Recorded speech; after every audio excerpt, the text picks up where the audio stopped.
There's no good answers to this. There's no good way of handling a president on the rampage, if you like.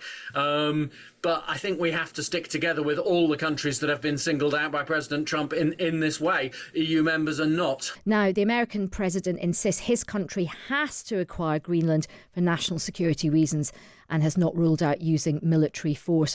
Well, let's now speak with David Henig. David is director of the UK Trade Policy Project at the European Centre for International Political Economy. David, welcome to the show. Thanks for joining us. Good evening. So look, what do you think are the impact of these tariffs going to be on these countries? Well, if these tariffs come into force, and this is President Trump, he could easily backtrack on them, but if they come into force, 10% would be quite a blow to export industries like pharmaceuticals, cars, whiskey. 25%, which is the threat from April, that would really hit hard on quite a lot of European, UK exports. But it's not just about the tariffs. This is also about the uncertainty. Any hopes that we might have a calmer 2026, that businesses could start planning again because we've done some trade deals with Trump. He's just upended those in one go and said, actually, don't get used to whatever you've got. I'm changing it all again. So, look, we have had a situation with Donald Trump where he's announced tariffs and then leaders have gone to see him. They've bent the knee. They've been able to get some kind of deal. In fact, Keir Starmer felt that was one of his great sort of success stories. Do you think that tactic will be available here, or do you think Trump is really using Greenland as leverage? I actually think he's serious about wanting Greenland. This is incredibly difficult for European governments to handle. There's a lot of folk who are saying we need to retaliate here and now.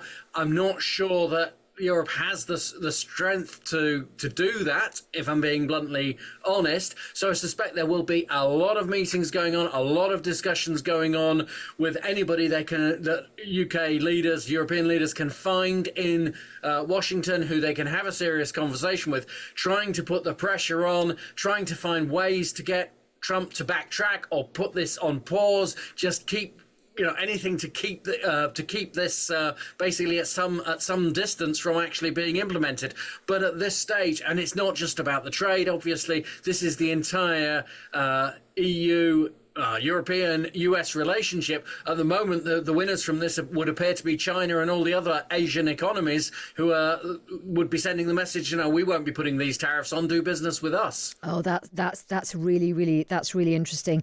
And look, we'll come to that in a moment. But in terms of how European leaders go about trying to negotiate, is Britain best off just speaking directly to the White House, or should it sort of be allied, even though we've left the EU, should it try to be allied with other European leaders, because there's a sort of point of principle that European leaders are coming together on Greenland? Should Britain go it alone, or should they partner up with their European allies? I think ideally this has to be a collective effort. This is the UK, this is France, Germany, but it's also Norway, which is not an EU member anyway as well. So I think it needs to be a collective effort. I'm very interested to see that Kemi Badenoch has already criticised this move. I will be very interested to see whether the UK government and the other governments are immediately able to condemn this, or whether they are going to try and stay quiet and deal with it behind the scenes. There's no good answers to this. There's no good way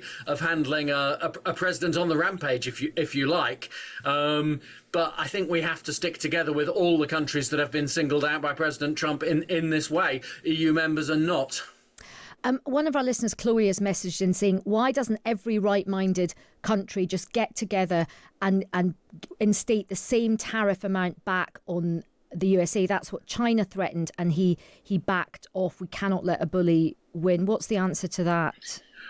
Well, China has these rare earths and critical minerals that the US and other economies actually need. The danger for the UK and Europe, if we put on tariffs, is it would actually harm our own economies to reciprocate with 10% and then 25% tariffs. Our own consumers would then be harmed by that, just as US consumers are harmed by US tariffs. There may well be other actions that we can take. I've seen some suggestion that we might maybe restrict tech companies from procurements in the UK or in Europe, that might be a possibility. I think, though, that the lesson from China is to be very careful about what you are retaliating with, to make sure that it is something that will have an impact on the US and will make them think twice, not something that is mostly going to harm your own consumers. One of our listeners, Lisa, messages in saying, don't forget the other big winner here is Putin in Russia because of the divisions between America and European allies. Do you think there's some truth in that, David? Oh, definitely. I think that this is, the idea that of President Trump of taking territory that he wants, either paying or by force, is absolutely similar to Putin saying, I need to have Ukraine. So, this is a very deeply worrying moment for European security as well as the economy. And on the economy, David, look, the economy's in a difficult place, although, interest rates have just started to come down. Inflation has just started to come down. The FTSE ended the year in a stronger position. What do you think the consequences of these tariffs could be on the UK economy? The direct impact of tariffs is not that high immediately. It will hit some exporters, particularly in pharmaceuticals, cars, some food and drink products. It is the longer term damage that could be done by the uncertainty of not knowing how we're going to trade with the US. We do trade more in services than in goods, but if there is a real rupture between Europe and the US, that puts a lot more of our trade into question. That is where you would get a much bigger impact. But also, if we don't know how the stock market might react on next week. Clearly, there's been a lot of gains there. The markets could react particularly badly, particularly if they see this as a major political rupture. So again, we're back to where we were last year with the first announcement of reciprocal tariffs, that there's a lot of uncertainty now around that could have as much of more of an impact than the actual tariffs themselves. But also that is why maybe Trump will back down. And look, to bring weave China back into the conversation, as you said, that could be a big winner. Look, another story again. I mean, all our stories are sort of knitting in together right now. Lots of protests about this super embassy in China. Keir Starmer is set to visit Beijing, in the next month or so. Do you think that all of this explains why the government is going ahead with this super embassy and Keir Starmer is doing this visit? Because the reality is we are going to have to be doing business with China if things with America gets tricky. Well, indeed.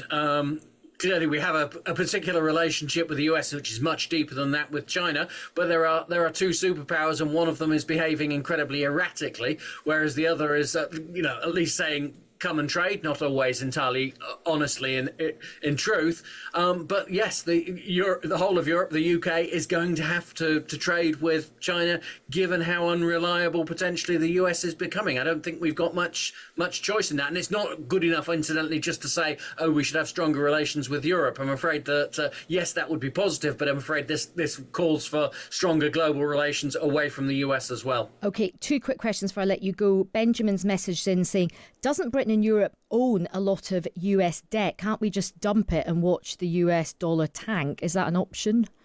I think we need to be very careful when we're talking about parts of the financial system. I think there are some worries about some real damage that could be done if we start retaliating in that affects those kind of financial flows.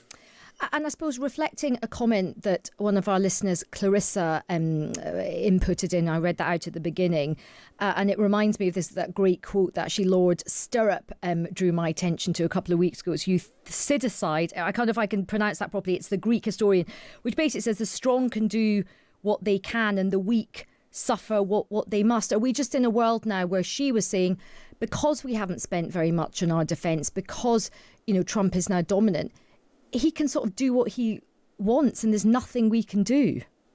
I think there will be things that we can do, and I'm sure there are frantic meetings going on right now. But clearly, when you've had a deep relationship with another country for 80 years and suddenly that other country says that's all changing, you're clearly going to be in a difficult situation. And I don't think we should say that's because we haven't spent enough in the last 80 years. This is fundamentally about the US completely doing an about turn and saying everything's different from now on. That's bound to give us problems. Yeah. And do you think everything is just different from now, David? Well, I think that this is a major moment now that really, the scales fall away now. We have to get through this. Maybe we can recover it under a future president, but under this one, the Europe-US relationship is fundamentally different now.